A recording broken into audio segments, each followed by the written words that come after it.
Welcome to BB9 news. ముందుగా headlines చూద్దాం.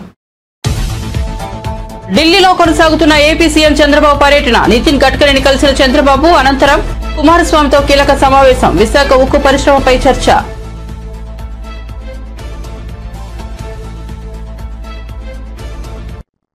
జగన్ పై Buddha Venkanna fire. ప్రజలు అల్లాడుతుంటే జగన్ ఏసీ గదిలో కూర్చున్నారన్న బుద్ధా వెంకన్న. వరద బాధితులను చంద్రబాబు ఆదుకునే తీరు దేశానికి ఆదర్శమని వ్యాఖ్య.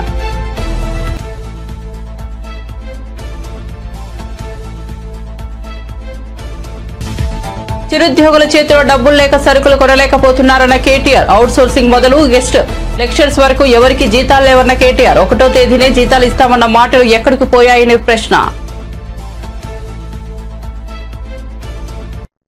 గుంటూరు జిల్లా కలెక్టరేట్ లో సమావేశం. అమరావతి నిర్మాణం, సేవా, ఉపాధి రంగాలపై సమీక్ష. స్వర్ణాంధ్ర ఆర్ట్ 2047 ప్రణాళిక కోసం సూచనలు తీసుకున్నామన్న మంత్రి నాదెండ్ల.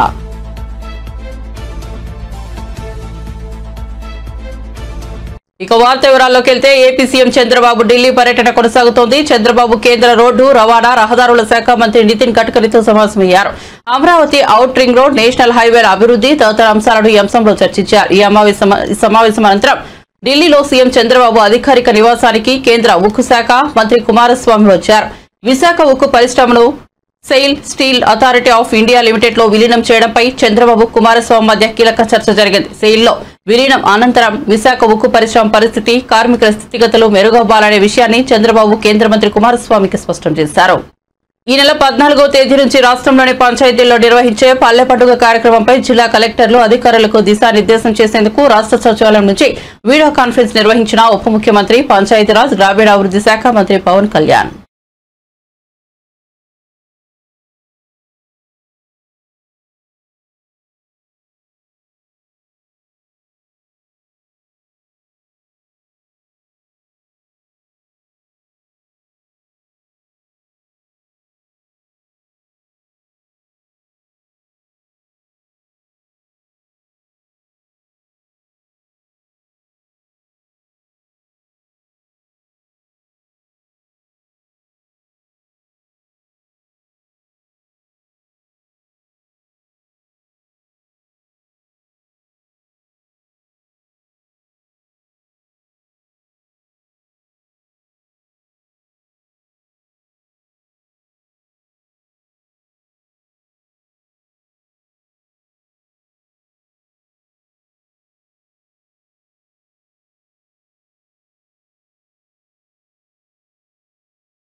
దండగమారి పాలనలో పండుగ పూట కూడా పస్తులేనంటూ BRS working president KTR X వేదికగా ట్వీట్ చేశారు. ఉద్యోగులకు వేతనాలు లేక ఇబ్బందులు పడుతున్నారంటూ ఓ పత్రికలో వచ్చిన కథనాన్ని కేటీఆర్ పోస్ట్ చేశారు.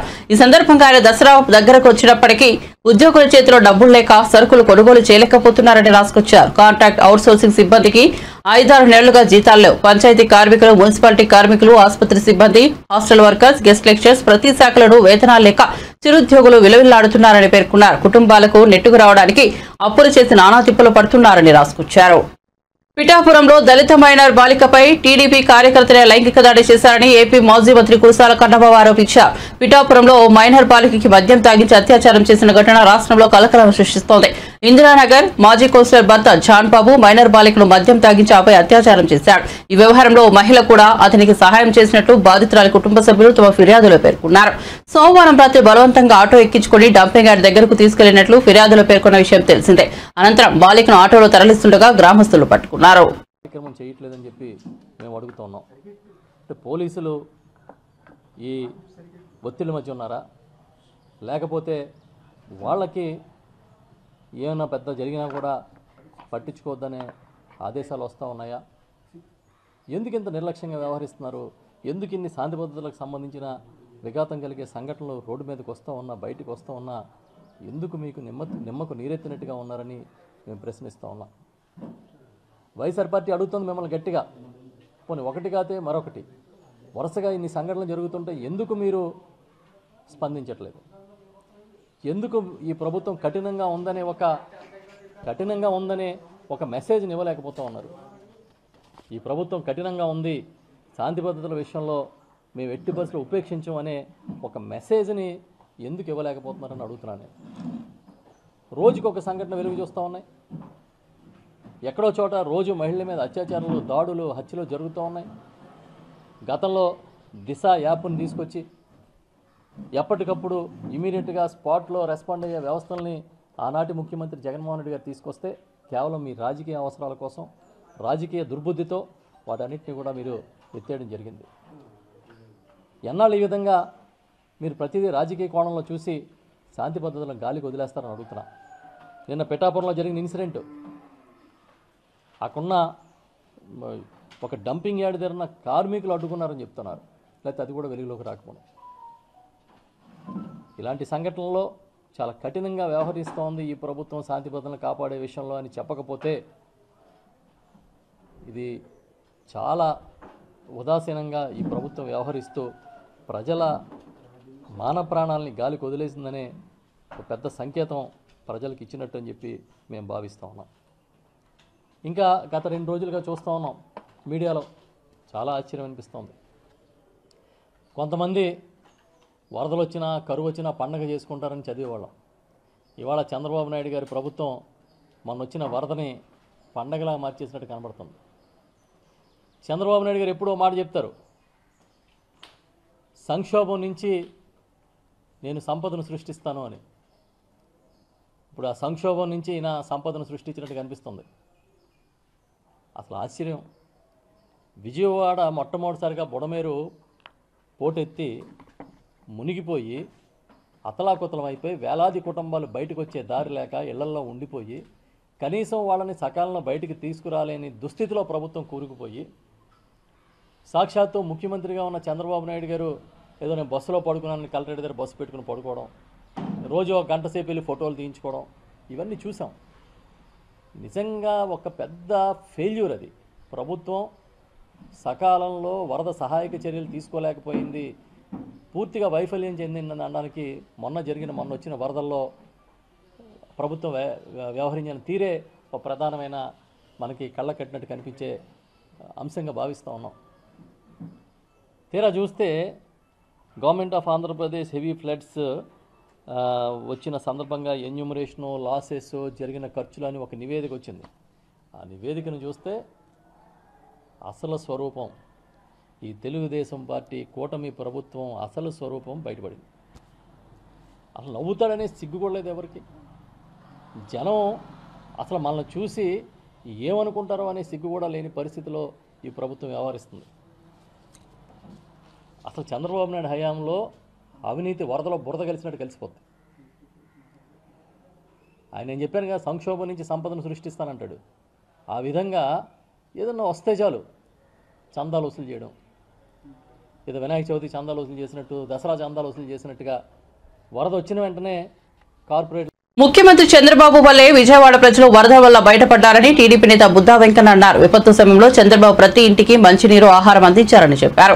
చంద్రబాబు ప్రజలను ఆదుకున్న తీరు దేశానికి ఆదర్శమని అన్నారు. ప్రభుత్వానికి వస్తున్న ప్రజల ఆదరాభిమానాలను చూసి వైసీపీ నేతలు తట్టుకోలేకపోతున్నారని విమర్శించారు. వరదలను అడ్డం పెట్టుకుని దోపిడీ చేస్తున్నారంటూ దుయ్యబట్టారు. వరదల్లో అవినీతి జరిగిందనే విషయంపై బహిరంగ చర్చకు రావాలని బుద్దా వెంకన్న డిమాండ్ చేశారు. వరదలు వచ్చినటువంటి ఏరియాల్లో నువ్వేం చేసావు? అలాగే వరద సహాయానికి ₹1 ఇస్తానని ప్రకటించావు. ఆ ₹1 ఎవరికి ఇచ్చావు, ఎక్కడ పెట్టావు, ఏం చేసావు? అలాగే జగన్మోహన్ రెడ్డి నువ్వు 10 రోజులు విజయవాడ నగరం అంతా వరదమయం అయితే చంద్రబాబు నాయుడు గారు 10 రోజులు కూడా కలెక్టరేట్లో ఉండి అధికారులని, ఇటు నాయకుల్ని, అటు కార్యకర్తల్ని, ఇంకోవైపు ప్రజల్ని సమన్వయం చేసి కలెక్టరేట్లో ఉండడమే కాకుండా ఆయన ప్రొక్లైన్ మీద దాదాపు ఒక్క రోజుకే 12 గంటలు తిరిగినటువంటి దాఖలాలు మన ప్రజలు చూశారు. నువ్వెక్కడైనా నీ ప్యాంటుకి బురద అంటేలాగా తిరిగావా? నువ్వెక్కడ తిరిగావు? కృష్ణలంక కట్టమించి బ్యారేజీ వరకు వచ్చావు. వచ్చి ఆహా విజయవాడలో 3 ఓడిపోయాం, విజయవాడలో ఎమ్మెల్యేలు 3 ఓడిపోయాం, ఎంపీ ఓడిపోయాం, విజయవాడ ప్రజలకి తగిన శాస్తి జరిగింది అన్నట్టుగా నువ్వు ఎకిలి నవ్వులు నవ్వుతూ వెళ్ళినటువంటి విధానాన్ని ప్రజలు గమనించారు. మీరా చంద్రబాబు నాయుడు గారు దీంట్లో అవినీతి చేశాడు అని చెప్పేది?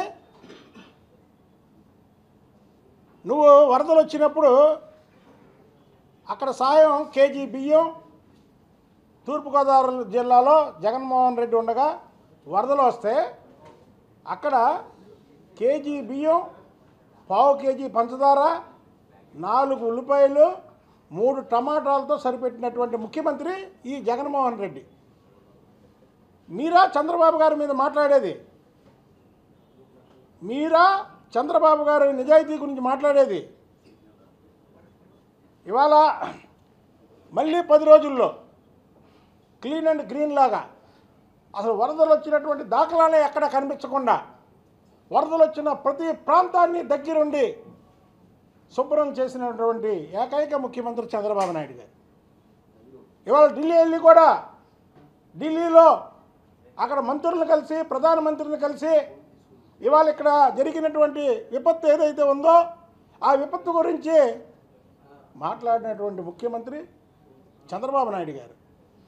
అసలు ఈ రాష్ట్రానికి 2019 నుంచి 2024 వరకు విపత్తు వచ్చింది. ఆ విపత్తు ఎవరంటే జగన్మోహన్ రెడ్డి రూపంలో ముఖ్యమంత్రిగా ఈ ఆంధ్రప్రదేశ్కి వచ్చింది. మీరా విపత్తుల గురించి మాట్లాడేది?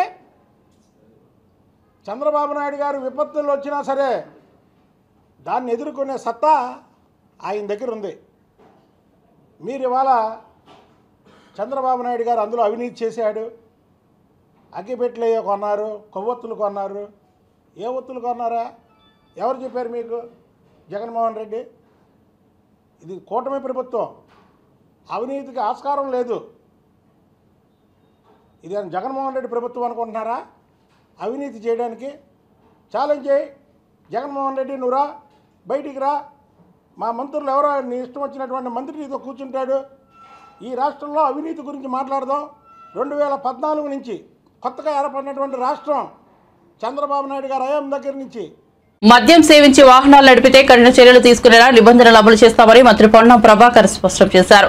సచివాలయంలో కేంద్ర ప్రభుత్వం ప్రవేశపెట్టిన సారథి వాహన్ పోర్టల్ పై అధికారులతో సమీక్షా సమావేశం నిర్వహించారు. ఈ సందర్భంగా ఆయన మాట్లాడుతూ సారథి వాహన పోర్టల్లో తెలంగాణ రాష్ట్రం కూడా భాగస్వామి అయిందని తెలిపారు. ఈ మేరకు రాష్ట్ర ప్రభుత్వం జీవో నెంబర్ 28ను విడుదల చేసిందని అన్నారు. ఇందులో భాగంగా 12 నెలల వ్యవధిలో రాష్ట్ర వ్యాప్తంగా ఉన్న ఆర్టీఏ కార్యాలయాలను కంప్యూటరైజ్ చేశామని తెలిపారు. ప్రైవేటు వాహనాల వాలంటరీ స్క్రాపింగ్ పాలసీలో భాగంగా కొత్త వాహనాలు కొనుగోలు చేసేందుకు ట్యాక్స్ మినహాయింపును ఇస్తామని తెలిపారు.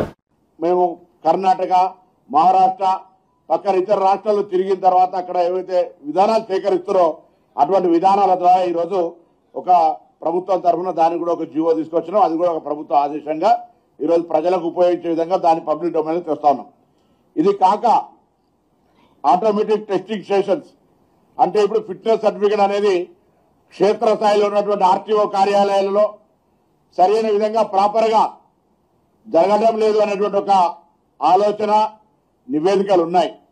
దానికి అనుగుణంగా కేంద్ర ప్రభుత్వం కూడా అందుకు సంబంధించి అన్ని రకాలుగా ఈ యొక్క నూతన విధానం automatic testing station fitness certificate ఇచ్చే అంశాన్ని తీసుకొచ్చినట్టయితే వాళ్ళు కూడా ఈ పథకానికి మద్దతునిస్తా ఉన్నారు. కాబట్టి దాన్ని కూడా తెలంగాణలో ఇప్పటి వరకు లేదు, మ్యాండేటరీ చేస్తూ వాయిదాలు అంటే దాని ప్రాజెక్ట్ ఒక్కొక్క కాస్ట్ 8 crores అవుతుంది. అటువంటి ఈ రాష్ట్రంలో 37 సెంటర్లలో అన్ని కూడా ట్రాఫిక్ దీనికి సంబంధించిన ఆటోమేటిక్ టెస్టింగ్ స్టేషన్స్ కూడా ఏర్పాటు చేసే ప్రక్రియ చేస్తాం. వీటన్నిటి ముఖ్య ఉద్దేశం కూడా మేము తెలంగాణ రాష్ట్రంలో ఉన్నటువంటి వాహనదారులందరికీ కూడా ఎటువంటి పొల్యూషన్ సంబంధించిన ఇష్యూ కావచ్చు, లేదా ఫిట్నెస్ కు సంబంధించిన ఎక్కడ కూడా ఇబ్బంది లేకుండా ఉండాలనేటువంటి ట్రాన్స్పరెంట్ సిస్టమ్ కావచ్చు, అన్నిటికంటే ఎక్కువగా కొంత కఠినతరమైనటువంటి నిబంధనలు పాటించడం ద్వారా ఇలా మామూలుగా మనం చూసాం. మన తెలంగాణలో వరదలు వస్తే ఒక 20-30 మంది చనిపోతే అది ఒక పెద్ద ఆందోళనకరమైనటువంటి వార్త. ఇలా మిగతా అనేక బస్సు యాక్సిడెంట్లు ఇతరత్ర జరిగిన 100-1000 చనిపోతేనే పెద్ద ఆందోళనకరమైనటువంటి పరిస్థితి. అటువంటిది దేశవ్యాప్తంగా ఉన్న సమాచారం లెక్క ప్రకారంగా సంవత్సరానికి 160,000 మంది యాక్సిడెంట్లు చనిపోతున్నటువంటి పరిస్థితి. దాని మీద తెలంగాణ ప్రభుత్వం ప్రత్యేకించి ఒక శ్రద్ధ తీసుకొని మన రాష్ట్రంలో యాక్సిడెంట్లకు సంబంధించినటువంటి రేషియోను దానికి పూర్తిగా తగ్గించే విధంగా ప్రయత్నం చేయాలని అందుకు 3-4 నిర్ణయాలు తీసుకొని ఒకటేమో గౌరవ ముఖ్యమంత్రి గారు చైర్మన్ గా అందరం కూడా మిగతా వాళ్ళందరం కూడా దానిలో భాగస్వాములై రోడ్ సేఫ్టీ అవేర్నెస్ రోడ్ సేఫ్టీకి సంబంధించిన సమావేశాలు పెట్టుకోవడం క్షేత్రస్థాయిలో ఎక్కడికైతే రోడ్డు నిర్మాణం యాక్సిడెంట్ ప్రోన్ ఏరియాస్ ఉన్నాయో వాటి అన్నిటిని ఐడెంటిఫై చేసి రెక్టిఫై చేయడం అది కాక డ్రైవింగ్ పట్ల డ్రైవింగ్ రూల్స్ పట్ల అవగాహన కలిగించడం దానికి సంబంధించి యూనిసెఫ్ వాళ్ళ సహకారం కూడా తీసుకుంటా ఉన్నాం ప్రతి పాఠశాలలో కూడా రోడ్ సేఫ్టీ అవేర్నెస్ ఒక మ్యాప్స్ పెట్టాలని ఇప్పటికే విద్యాశాఖ ద్వారా కోరుతా ఉన్నాం మా డిపార్ట్మెంట్ లో కూడా ప్రతి ట్రాన్స్పోర్ట్ డిపార్ట్మెంట్ తరఫున కూడా ఈ రోడ్ సేఫ్టీకి సంబంధించిన అవేర్నెస్ తీసుకుంటాం వచ్చే నెలలో రోడ్ సేఫ్టీ మంత్ ఉంది అది వీకే ఉంటుండే దాన్ని మంత్ వైజ్ చేసి విద్యార్థులందరికీ దాని పట్ల అవగాహన రావాలి జీబ్రా లైన్ అంటే ఏంది సిగ్నల్ క్రాస్ అంటే ఏంది ఓవర్ రైడింగ్ అంటే ఏంది లెఫ్ట్ సైడ్ ఫ్రీ అంటే ఏంది ఈ విధంగా అన్ని రకాలుగా అవగాహన కలిగినట్టయితే పిల్లలకు విద్యార్థి దశలోనే కనీసం నియమ నిబంధనలు పాటించి వాటిని ప్రాణాల నుంచి రక్షించబడతారనేటువంటి ఒక ఆకాంక్ష అంతేగాక రాష్ట్ర వ్యాప్తంగా ఇప్పటికే కొంత ప్రభుత్వం మారిన తర్వాత రూల్స్ కఠినతరం చేయాలని కొత్తగా మేమేదో రూల్స్ తయారు చేయడంలో ఉన్న రూల్స్ తో పాటుగా సుప్రీంకోర్టు నిర్దేశన సూత్రాలకు అనుగుణంగా ఇప్పటికే ఈ రాష్ట్రంలో 8,000 మంది లైసెన్సులను రద్దు చేయబడ్డాయి చాలా మందికి లైన్ క్రాస్ చేస్తానో లైన్ సిగ్నల్ బ్రేక్ చేస్తానో లేకపోతే ఓవర్ రైడ్ అంటే రకరకాల రూల్స్ కి అనుగుణంగా కాకుండా డ్రైవ్ చేసినట్టయితే యాక్సిడెంట్లు నిరోధించడానికి ఎవరి మీద వేధింపు కానీ ఇతరత్రా కానీ దయచేసి అనుకోవద్దు ప్రాణం పోతుంది ఆ ప్రాణం నుంచి రక్షించుకోవడానికి ఒక హైదరాబాద్ లో హైడ్రా కూల్చివేతల కారణంగా 1 లక్ష కోట్లకు పైగా ప్రజాధనం వృధా అయ్యే అవకాశం ఉందని మాజీ మంత్రి బీఆర్ఎస్ సీనియర్ నేత జగదీష్ రెడ్డి అన్నారు. ఇప్పటికే 1000 కోట్ల వరకు ప్రజలు నష్టపోయారన్నారు. హైదరాబాద్ లోని తెలంగాణ భవన్లో మీడియాతో మాట్లాడుతూ మూసీ సుందరీకరణకు కాంగ్రెస్ ప్రభుత్వం ప్రణాళిక ఏమిటో చెప్పాలని నిలదీశారు. చెరువులు మూసీ పరిస్థితిపై చర్చకు సిద్ధమా అని సవాల్ విసిరారు. అసలు ప్రభుత్వం వద్ద మూసీపై డీపీఆర్ ఉందా అని ప్రశ్నించారు. మూసీని హుస్సేన్ సాగర్ ను మురికి కూపంలా మార్చిందే కాంగ్రెస్ అని ఆరోపించారు. సుందరీకరణ అంటే ఇల్లు గుడిసెలు కూలగొట్టడం కాదన్నారు. మూసీలో కలిసే మురికి నీటిని కాలుష్యాన్ని ఆపడం సుందరీకరణ అంటారని చురకలందించారు. రేవంత్ రెడ్డి పిచ్చి కళలు గనకు చాలా మంది నియంత్రణలు పోయినరు ఈ ప్రపంచంలో. ఇదే తెలంగాణలో ఆనాటి రజాకారులు ఊర్లను చంపి 100-200 మందిని ఒకే చోట చంపి బావులలో వేస్తే కూడా భయపడలేదు తెలంగాణ ప్రజలు, తెలంగాణ రైతాంగం. నీటువంటి వాళ్ళకి ఇంతంతా కేవలం 5-6 మంది సోషల్ మీడియా పిల్లల మీద కేసులు పెట్టి జైలు వేస్తే ప్రజలు మాట్లాడడం మానేస్తారు, ప్రజలు ప్రశ్నించడం మానేస్తారు అని అనుకుంటే నీకు మించిన మూర్ఖుడు ఉన్నాడు. లక్షల కోట్ల గొంతులు ఉన్నాయి. ఇవాళ తెలంగాణలో ఎవరి ముందడి పోయి మైకి పెట్టి అడగమను, నీ గురించి వాళ్ళ మనసులో ఉన్న అభిప్రాయాలు ఏందో వింటే నువ్వేందో నీకు అర్థమవుతుంది. నీ కాకపోయినా నీ కుటుంబ సభ్యులకు అర్థమవుతుంది. ప్రజలు ఏం మాట్లాడుతున్నారు, ఎందుకు మాట్లాడుతున్నారు. పోలీసులు కూడా అత్యుత్సాహం ప్రదర్శిస్తున్నారు. పై స్థాయి అధికారులు కూడా జాగ్రత్తగా పనిచేయండి, చట్ట ప్రకారం పనిచేయండి, దెబ్బతింటారు. సోషల్ మీడియా పిల్లలకు లుకౌట్ నోటీస్లా సిగ్గుండాలి కదా కొంచెం అన్నా. ఎయిర్పోర్ట్లో అరెస్టా? ఎందుకు భయపడుతున్నావు అంతగానో? అప్పుడే ఏమైంది? మొదలే కాలేదు కదా, ముందుంది కదా ముసలి పండగ. ఎందుకు వణికిపోతున్నావు రేవంత్ రెడ్డి? అప్పుడే ఒక 5-6 సోషల్ మీడియా పిల్లల్ని భయపెట్టంగానే ఈ ప్రపంచం ప్రశ్నించడం మానేస్తుందా? ఆపగలుగుతావా? ఏ ప్రచారాలు లేనాడు, ఏ ప్రసార మాధ్యమాలు లేనాడు ఉత్తరం రాసి పంపడానికి కూడా చదువురాని కాలం నాడు గప్పుడే భయపడలే మానవజాతి తిరుగుబాటు చేయడానికి. పెద్ద పెద్ద నియంత్రణని ఖతం చేసింది. ఈ తెలంగాణకు ఇంకా అంతకంటే గొప్ప చరిత్ర ఉంది.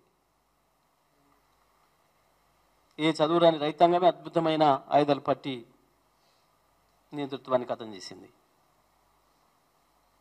నువ్వేందో నీకు తాబేదారులైన పోలీసు అధికారులు ఒకరిద్దరు నువ్వు చెప్పింది ఆడుతున్నారు. 92వ వాయుసేన వార్షికోత్సవాన్ని పురస్కరించుకుని చెన్నైలో నిర్వహించిన వైమానిక విన్యాసాల సందర్శకులు మనసు దోచాయి.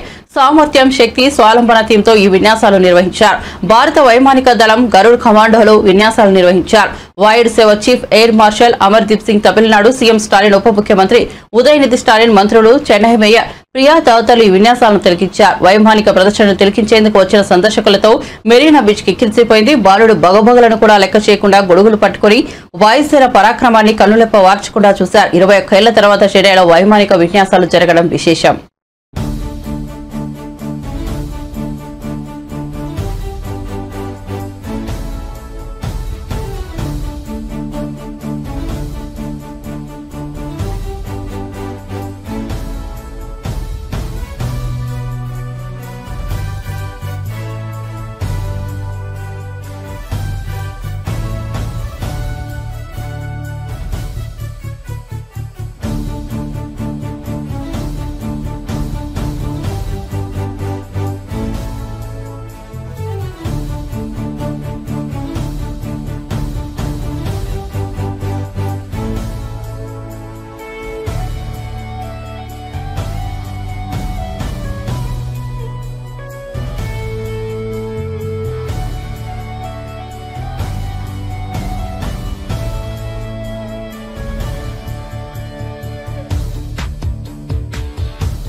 జరుగుతున్న ఈ నేపథ్యంలో జైపూర్ లో కొందరు నిర్వాహకులు వినూత్నంగా అమ్మవారి మండపాన్ని ఏర్పాటు చేశారు.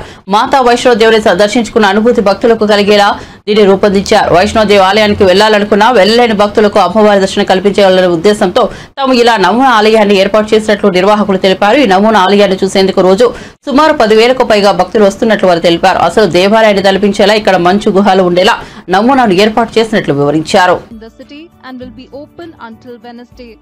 Devotees can visit it from 5 p.m. to 10 p.m.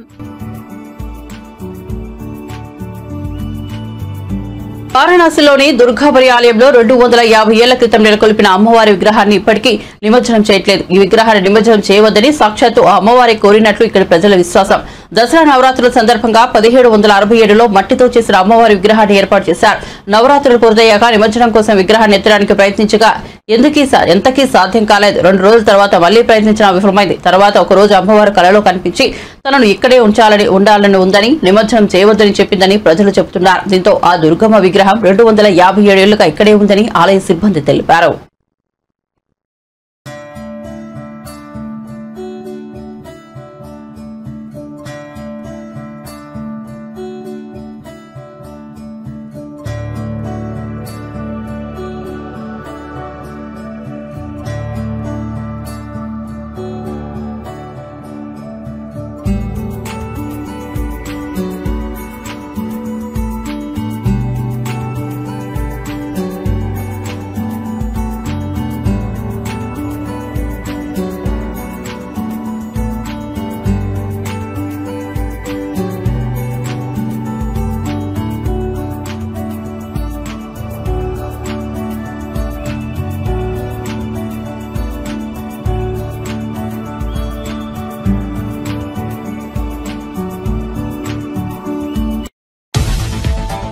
ఢిల్లీలో కొనసాగుతున్న ఏపీ సీఎం చంద్రబాబు పర్యటన. నితిన్ గడ్కరీని కలిసిన చంద్రబాబు అనంతరం కుమారస్వామితో కీలక సమావేశం. విశాఖ ఉక్కు పరిశ్రమపై చర్చ.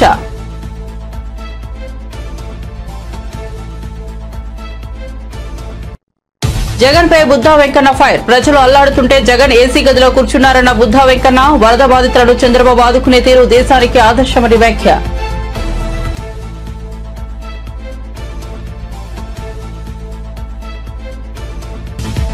చిరుద్యోగుల చేతిలో డబ్బులు లేక సరుకులు కొనలేకపోతున్నారన్న కేటీఆర్. అవుట్ సోర్సింగ్ మొదలు గెస్ట్ లెక్చర్స్ వరకు ఎవరికి జీతాలు లేవన్న కేటీఆర్. 1వ తేదీనే జీతాలు ఇస్తామన్న మాటలు ఎక్కడికి పోయాయని ప్రశ్న. గుంటూరు జిల్లా కలెక్టరేట్లో సమావేశం. అమరావతి నిర్మాణం, సేవా, ఉపాధి రంగాలపై సమీక్ష. స్వర్ణాంధ్ర ఆర్ట్ 2047 ప్రణాళిక కోసం సూచనలు తీసుకున్నామన్న మంత్రి నాదెండ్ల.